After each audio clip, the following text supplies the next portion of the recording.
Hey internet, it's me Dmitry, senior software photographer, and today I'm filming in an unusual place. I'm actually in Russia, visiting my family here, doing a short trip vacation.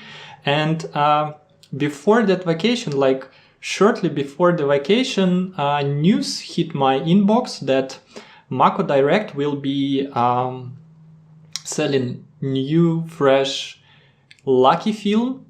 And it was like less than 1 week before I had to jump on a plane, and I immediately ordered 2 rolls. I usually order two rolls of a film I don't know. And I was really lucky to get the film on a weekend before my flight. So I shot a test run. So what I usually do, I just shoot like a half of a roll, then I cut the roll inside the changing bag, I developed it, I see how it goes, then I load the rest of the film and shoot the rest of the film. And this is why I actually shot the first roll in 2 batches, and I didn't have time to actually shoot the second one because I was actually developing the second part the morning before my flight. So I really wanted to catch the zeitgeist.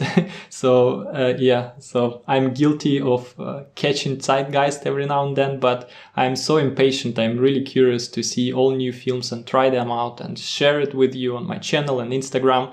Okay, let's talk about the film. First of all, when you develop it, the first thing that you notice that film itself doesn't have any markings. So the base is completely clear of anything. So you cannot really tell which film it was unless you know that it was Lucky.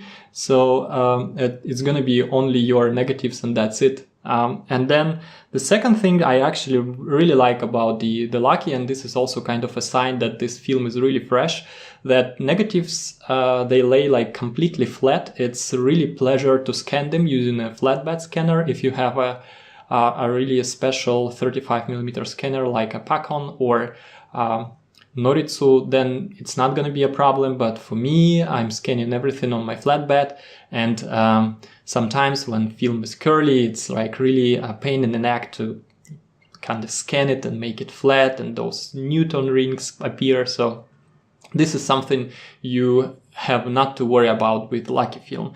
And when I scanned, I noticed that this film gives you a really low contrast look, which is, in my opinion, really great when you want to post-process your photos, because it's much easier to bring contrast back when you don't have it, rather than reducing contrast when you have too much of it, right? So if you are a post-processing guy, like me, for example, then it's definitely worth a try.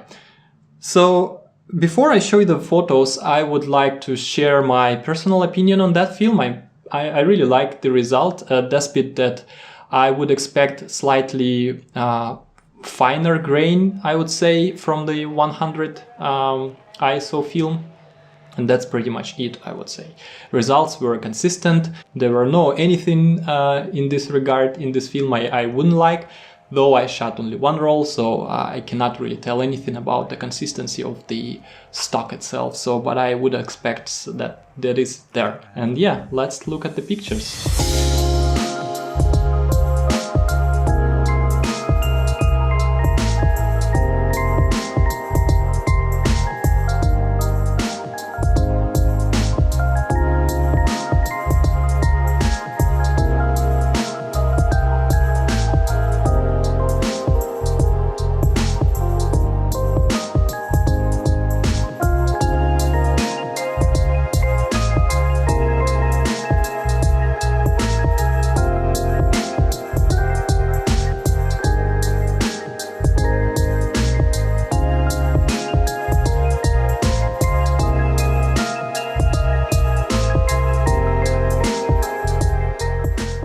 So yeah, guys, that's it. Those are my photos. I barely touched anything, so it wasn't really like sharpness, contrast.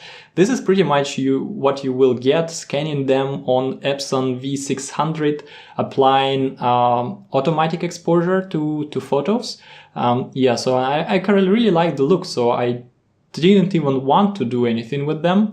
So will I try the Lucky film again? Sure, it's not that cheap, so it is a little bit slightly cheaper than HP5, but if you're curious to try something new, if there is nothing else available, it is a really good performer. Just buy a few rolls yourself, try it.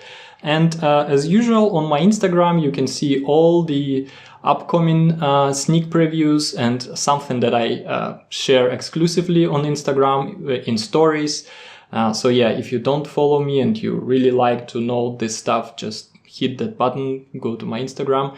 And yeah, and I would really like to know your experience with Lucky. So have you shot the old Lucky when back in the day it was there?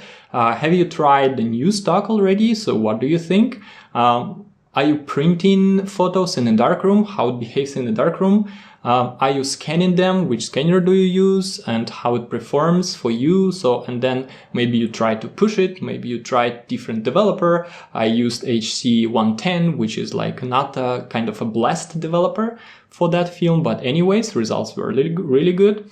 So all those sorts of information about that film, let's just start a discussion in the comments below, and I really like to hear your opinion on that. And that's pretty much it for today. I have to say thanks for watching, guys, and I see you next time.